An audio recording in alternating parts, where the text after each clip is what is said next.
empezar, quiero preguntarles, ¿alguna vez les ha cambiado la vida a raíz de una acción que pensaron que no tendría efecto alguno?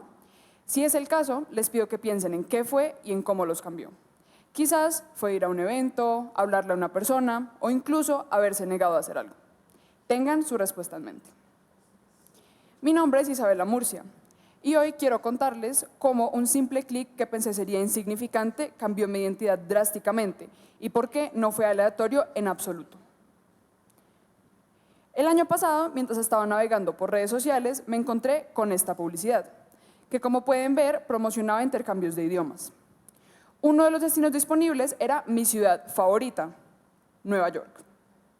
Quise inscribirme de inmediato, así que me encargué de enviarle correos a la agencia pidiendo información y en un par de días me llamaron. El agente me explicó que ya no era posible inscribirse a ese destino, pero aún quedaban algunos cupos para uno que en aquel momento ni conocía. Turkey, una pequeña ciudad en Reino Unido. En un principio me sentí decepcionada, pero aún deseaba vivir la experiencia, entonces me hice a la idea. Tomé el riesgo, sin saber que sería una de las experiencias más enriquecedoras de mi vida. Gracias a ese clic que di sin pensar, hoy considero que hacen parte de mi identidad, un espíritu aventurero, la seguridad en mí misma y la autosuficiencia. A menudo no reparamos en los grandes cambios que cosas tan pequeñas pueden generar en nuestro futuro o incluso en la manera en la que actuamos. Y de hecho, estos cambios se le pueden atribuir a dos conceptos supremamente importantes: el efecto mariposa y el proceso de formación de la identidad. Cuando se habla de efecto mariposa, lo primero que viene a nuestra mente probablemente es la frase: el revoloteo de las alas de una mariposa en Brasil puede desatar un tornado en Texas. Esta ilustra la teoría matemática que sustenta la gran alteración que pueden llegar a tener pequeños cambios en los resultados esperados de un sistema. Ahora, ¿qué es la identidad? Fundamentalmente, son todos los rasgos físicos, mentales y emocionales que nos diferencian de los otros. Su formación es gradual, partiendo de los que heredamos y solidificándose a través de otros que vamos definiendo a medida que nos enfrentamos a obstáculos y aprendemos más sobre nuestro contexto personal y sociocultural. El efecto mariposa y la identidad están intrínsecamente conectados, pues en nuestras vidas cada acción y decisión puede terminar en eventos que a largo plazo configuran nuestra identidad. En la década de los 60, el meteorólogo Edward Lorenz introdujo el efecto mariposa en uno de sus más reconocidos artículos, Deterministic Non-Periodic Flow. En él lo presenta como un fenómeno donde cualquier cambio tiene el potencial de alterar drásticamente las condiciones o el estado de un sistema caótico. Pero, ¿qué son sistemas caóticos? Bueno, son todos aquellos que dependen y son altamente sensibles a las condiciones iniciales y, por tanto, están propensos a que la evolución no lineal de su estado original a uno considerablemente distinto parezca aleatorio, sin embargo, no lo sea.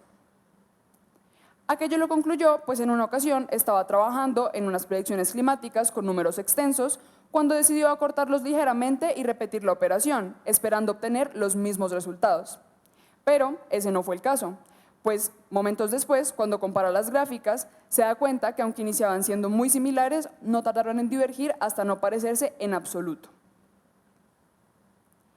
Y bien, ¿por qué se le llama efecto mariposa? Hay muchas teorías sobre el origen de este curioso nombre. La más popular es que se le da a raíz del parecido con una mariposa que tiene esta gráfica, conocida como el atractor o mariposa de Lorenz. Con ella, el meteorólogo buscaba representar la evolución de sistemas caóticos, registrando todos y cada uno de los posibles estados de los objetos dentro de él, es decir, sus posiciones, velocidades, entre otros. Una de las características más importantes de esta gráfica es que, aunque puede pasar por puntos similares, nunca pasa por un mismo punto más de una vez. Usemos un ejemplo para entenderlo mejor. Si quisiéramos predecir el futuro de un sistema no caótico, como lo es un péndulo simple, podríamos usar una gráfica de 2 dimensiones para relacionar su velocidad y ángulo respecto al origen, al definir estas dos variables como los ejes. Como pueden ver, se relacionarán las dos variables creando una espiral que siempre, sin importar las condiciones iniciales del objeto, llevará a que éste repose en el origen después de haber seguido un camino predeterminado. Por el contrario, si lleváramos a cabo el mismo experimento con un sistema caótico como lo es un péndulo doble, como pueden ver, ya no podríamos identificar un atractor específico como lo es el origen en el sistema no caótico, y las condiciones iniciales se tornarían supremamente importantes, pues aunque se intentara repetir el ejercicio replicando esas condiciones con la mayor exactitud posible, el sistema no repetiría su comportamiento y por tanto su futuro no sería predecible. Bien, la identidad se comporta como un péndulo doble, pues las consecuencias de toda vivencia pueden variar de persona a persona drásticamente a raíz de pequeñas diferencias en sus condiciones iniciales, es decir, sus entornos, historias o factores biológicos internos. Un claro ejemplo de esto es la experiencia que mencionaba al inicio, los intercambios de idiomas. Algunos de los compañeros con los que viajé, aunque viniéramos de contextos muy similares, se llevaron consigo un miedo hacia la independencia, que definitivamente va a determinar su comportamiento de ahí en adelante. Mientras que yo, viviendo exactamente la misma experiencia, me llevé un amor por eso que a ellos les causa angustia. Todo esto a raíz de las pequeñas diferencias en nuestras condiciones iniciales. Todo lo que nos constituye, es decir, nuestros rasgos físicos, mentales y emocionales, dictados por nuestra genética y cosmovisión, nos constituyen como individuos inherentes a nuestro entorno. Y de hecho, esta idea fue explorada por Erik Erikson, un reconocido psicoanalista alemán, en su libro Infancia y Sociedad, donde postula su teoría de las 8 etapas del desarrollo psicosocial de la identidad. Es importante mencionar que esta teoría es formulada dando por hecho que los seres humanos tienen un plano básico de desarrollo al cual le van sumando partes hasta formar un todo funcional. Con esto en cuenta, podemos acercarnos a las etapas tomándolas como un modelo y reconociendo las variaciones que pueden tener dentro de la naturaleza subjetiva de la identidad. Recuperando todo lo anterior, me gustaría presentarles 4 de ellas de una manera un poco más gráfica. La primera la llama confianza versus desconfianza. Sucede en la infancia temprana, de los 0 hasta los 18 meses de edad. Dentro de esta, el bebé depende para absolutamente todo de los adultos que lo rodean, por lo que si es descuidado no desarrollará confianza apropiadamente, lo cual resultará en la presencia de un miedo irracional hacia el mundo en el resto de sus etapas. Erikson argumenta que, para una óptima formación de la identidad, se debe alcanzar un balance entre los opuestos, en este caso, la confianza y desconfianza. Cuando aquello se consigue, el individuo adquiere esperanza, la capacidad de probar cosas nuevas sin dejar de lado la precaución frente al peligro. Autonomía versus vergüenza y duda. Esta segunda etapa se da de los 2 a 3 años de edad. Dentro de ella se comienzan a desarrollar habilidades que permiten que se desarrolle la independencia y la autonomía.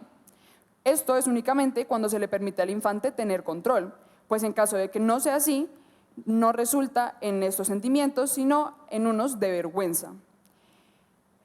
En el éxito de esta etapa resulta en voluntad, la capacidad de actuar con intención y conciencia.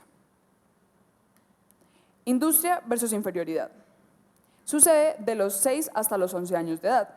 Dentro de esta, a través de interacciones sociales, se comienzan a evidenciar sentimientos de orgullo frente a los logros obtenidos. Y al ser un periodo de nuevos retos, como la competencia académica y social, el fracaso resulta en un sentimiento de inferioridad y el éxito en una sensación de aptitud. Identidad versus confusión de roles. Esta toma lugar en la adolescencia, desde los 12 hasta los 18 años. Dentro de esta se vuelve supremamente importante el autoconocimiento y exploración, pues gracias a estas 2 variables se puede empezar a desarrollar las creencias, los rasgos de personalidad y en general el autoconcepto que va a determinar el comportamiento de ahí en adelante. Cuando se consigue el éxito en esta etapa, se consigue la seguridad en uno mismo y además se solidifica la identidad personal. Ahora que conocemos de ambos temas a profundidad, podemos concluir que su conexión radica en la naturaleza caótica de este proceso de formación de la identidad. Esto lo planteo yo por 3 razones.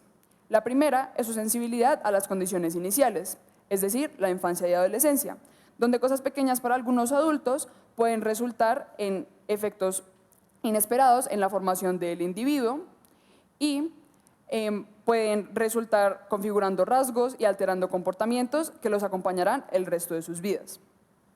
Por otro lado, también se debe a nuestra naturaleza social y cómo ésta nos hace parte de un bucle al que yo le llamo.